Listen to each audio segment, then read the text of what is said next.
So nice flowy corners again at the top here. Like Mr. Rooty and Cougar, starting from the same area. And then it's the second half that really sets them apart.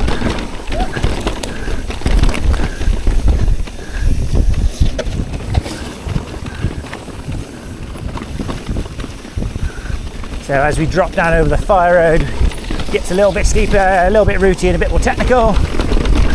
Set up nice and high over these roots, high speed through here. Up and over, a couple lines through there. And then we got coming up to a tacky right hand section here. Steep, rooty, couple line choices, I'll go high. And then we fire into this bottom section, which has got some amazing bike park berms all the way to the bottom.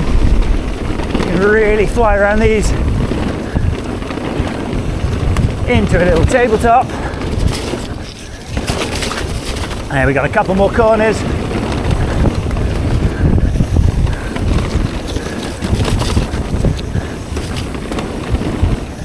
Loads of grip through these if you commit. Over the road gap. Couple of berms to finish. Oh, always a good time.